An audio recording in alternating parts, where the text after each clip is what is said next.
দরজায় দরজায় সৈন্য সংখ্যা বাড়াও, প্রজাদের যে কোনো উপায় শান্ত করতেই হবে। আগে ওইদিকে ওয়াজিরে আলিয়া, আদম খানের ফাঁসি চাই, আদম খানের বিশ্বাসঘাতক, আদম খান বেঈমান, আদম খানের শাস্তি চাই আমরা, ফাঁসি চাই, শাস্তি চাই, শাস্তি। ওয়াজিরে আলিয়া, এখান থেকে চলুন। আদম খানের ফাঁসি চাই, আদম খান বিশ্বাসঘাতক, আদম খানের ফাঁসি চাই, শাস্তি চাই, বিশ্বাসঘাতক, শাস্তি চাই, শাস্তি চাই, বিশ্বাসঘাতক, আদম খান বেঈমান, শাস্তি চাই, শাস্তি চাই, শাস্তি চাই, শাস্তি চাই, শাস্তি চাই, শাস্তি চাই, শাস্তি চাই। আদম খান মুর্দাবাদ।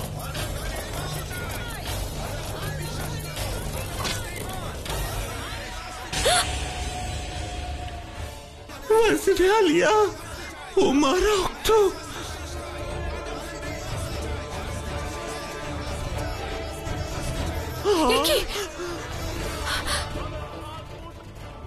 হে ভগবান, আপনি তো ভীষণ আঘাত পেয়েছেন। ভুল হচ্ছে। বড় আম্মি, কি হয়েছে আপনার? আসুন বসুন। না, আমি ঠিক আছি জালাল। হায় আল্লাহ, প্রজারা রেগে গেছে, ওরা পাথর ছুঁড়তে শুরু করেছে, তাতেই ওনার আঘাত লেগেছে। ওদের এত বড় সাহস, ওরা আমার বড় আম্মিকে পাথর ছুঁড়েছে। আপনি আসুন আমার সঙ্গে। দারুণ শাহেনশাহ। আপনি আমাকে বাধা দেবেন না যোধা বেগম, ওরা বড় আম্মিকে নয়, শাহেনশাহর আত্মসম্মানে আঘাত করেছে, এর জবাব ওদের পেতেই হবে।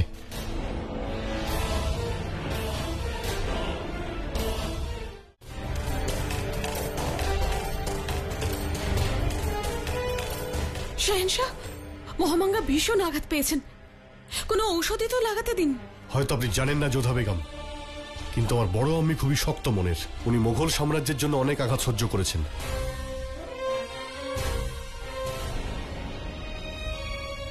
হে ভগবান, যেন কোনো অঘটন না ঘটে।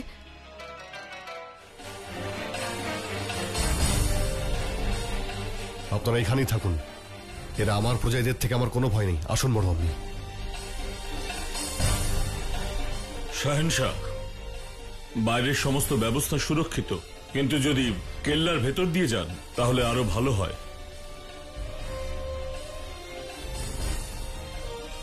আদম খান নিপাত যাক, আদম খান নিপাত যাক।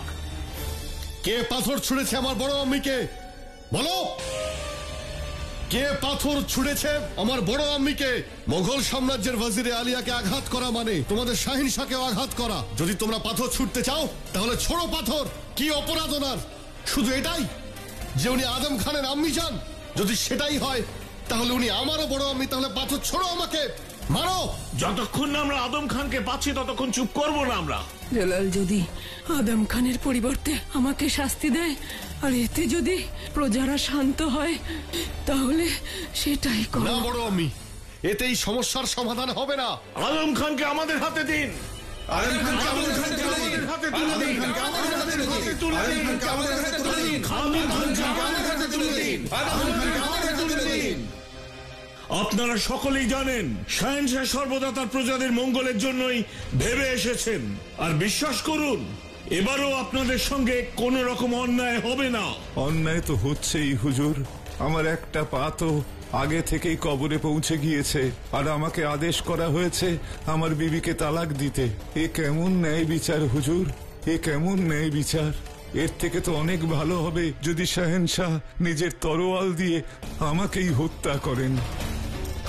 যদি এমনটা না হয় তাহলে আমরা মোগল সাম্রাজ্য থেকে চলে যাব। কিন্তু আইনের আওতায় সবাই পড়ে, আমিও। সেই জন্য আমিও রোকেয়া বেগমকে তালাক দিতে চলেছি। আমিও মালিকায়ে বেগম রোকেয়া সুলতানাকে খুবই ভালোবাসি, কিন্তু তা সত্ত্বেও আমি ওনাকে তালাক দেব। তাই তোমাদেরও এই আইন মানতে হবে। এই আইনটা বদলে দিন, রোকেয়া বেগমকে তালাক দেবেন না। আপনার তৈরি করা সমস্ত আইন আমরা মেনে এসেছি। যদি আপনি এটাই চান আমরা সেটাও মানব, কিন্তু তার বদলে আপনি আদম খানকে আমাদের হাতে তুলে দিন, তার অপেক্ষাতেই আছি। ওই একজনের জন্যই সবকিছু হচ্ছে, ওকে হত্যা করলে তবেই আমরা শান্তি পাবো। হ্যাঁ, আমরা শান্ত হতে পারছি না। আদম খানকে আমাদের কাছে দিয়ে দিন, আমাদের ওকে শাস্তি দেব, ফাঁসি চাই। আমি তোমাদের কথা শুনলাম, কিন্তু তার বদলে আমি শুধু এটাই বলতে চাই, তোমরা শান্তি বজায় রাখো। এইভাবে কোনো সমস্যার সমাধান হয় না। আমি চাই না যে তোমরা নিজেদের বা শাহেনশাহর পরিবারের কাউকে কোনো ক্ষতি করো। আমি চাই যে তোমরা আমায় কিছুটা সময় দাও, যাতে আমি আমার বেগম আর অন্যান্যদের সঙ্গে পরামর্শ করে একটা সিদ্ধান্ত নিতে পারি। কিন্তু ততক্ষণ তোমরা দয়া করে তোমরা শান্তি বজায় রাখো।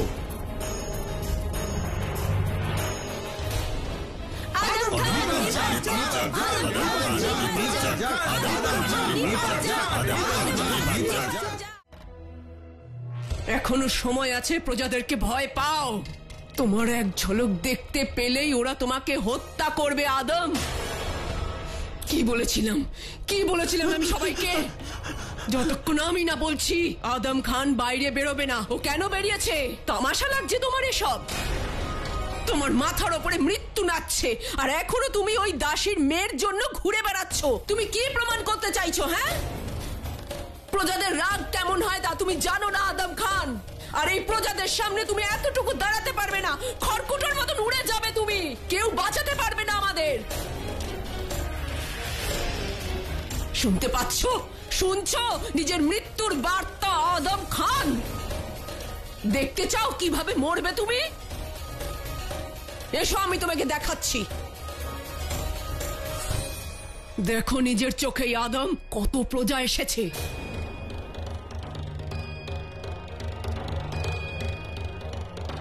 আর এরা সবাই তোমার জন্য এসেছে।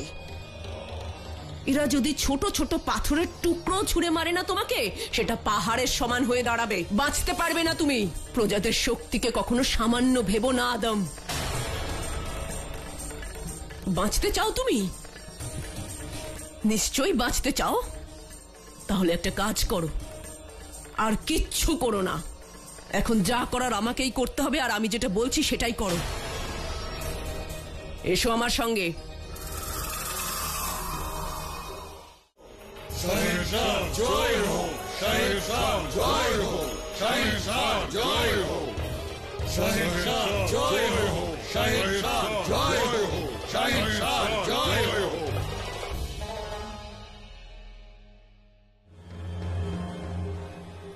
আদাব হুজুর। রেশম, যদি আমি তোমাকে এখন বলি যে কিছুক্ষণের মধ্যেই একটা ফরমান তৈরি করো, সেটা কি তুমি করতে পারবে? আপনার হুকুম তামিল করা আমার দায়িত্ব উজির আলিয়া, কিন্তু এটা খুবই মুশকিলের। প্রথমে তো ফরমান লেখা হয়, তারপরে তার পরীক্ষা হয়, তার প্রত্যেকটা পংক্তি, প্রত্যেকটা শব্দ বাদশাহ সালামতকে শোনাতে হয়। তিনি অনুমতি দিলে তখন মোহর লাগে। এই কাজে একদিনের থেকে বেশি সময় লাগে ওয়াজির আলিয়া। হ্যাঁ, যদি শাহেনশাহ চান তাহলে এই ফরমান তাড়াতাড়ি লেখা হয়ে থাকে, কিন্তু এই কথাটা তো আপনি ভালো করেই জানেন ওয়াজির আলিয়া। জানতাম, কিন্তু চিনতে পারিনি। বুঝলাম না হুজুর। আদম খানের শাস্তি ঘোষণার পরেই কিছু মুহূর্তের মধ্যেই আমার সামনে প্রজাদের ওই ফরমান শোনানো হলো। আর এটা তখনই সম্ভব যখন এই ফরমান আগেই প্রস্তুত করা হয়েছিল। ফরমান আগের থেকেই তৈরি করা ছিল রেশম। সবকিছু আগের থেকেই ঠিক করা ছিল। শাস্তি ঘোষণার আগেই সব ঠিক করা হয়ে গিয়েছিল। আর আমার সামনে জালাল যা কিছু করেছে, ওই সব শুধু অভিনয় ছিল, আমাকে দেখানোর জন্য। ইয়া খোদা, এর মানে হলো এরা তিনজনে মিলে বেগম যোধা, বেগম রোকেয়া আর জালাল, তিনজনে। এর মানে হলো রোকেয়া বেগমের প্রজাদের সামনে যাওয়া, আদম খান সাহেবের ব্যাপারে বলা, এমনকি প্রজাদের ওই উস্কে দেওয়া, এই ঘটনার একটা অংশ ছিল। অবশ্যই। কিন্তু যোধা বেগম এ ব্যাপারে যুক্ত ছিলেন, এই ব্যাপারটা তো বুঝতে পারলাম না হুজুর। এটাই তো বিশেষ গুণ জালালের। ও সিংহের মতো শক্তিশালী আর শেয়ালের মতো ধূর্ত। বাহ জালাল, কি খেলা খেললে তুমি তোমার বড় আম্মির সঙ্গে। বাহ, অবাক হচ্ছি আমি যে বেগম রোকেয়াকে তো আমি বেগম যোধার বিরুদ্ধে উস্কেছিলাম, বলেছিলাম এর মূলে রয়েছে বেগম যোধা, কিন্তু এর পরেও এরা তিনজনে মিলে এই তিনজনকে এক করার পিছনে কার বুদ্ধি আছে সেটা আমি তখন বুঝতে পারিনি। আমার গুপ্তচর আমাকে জানিয়েছে যে প্রায় রাতেই শাহেনশাহ যোধার সঙ্গে দেখা করেন। তখন বুঝলাম পুরো খেলাটা কিভাবে চলছে। জালাল আমার সঙ্গে এই খেলা খেললো।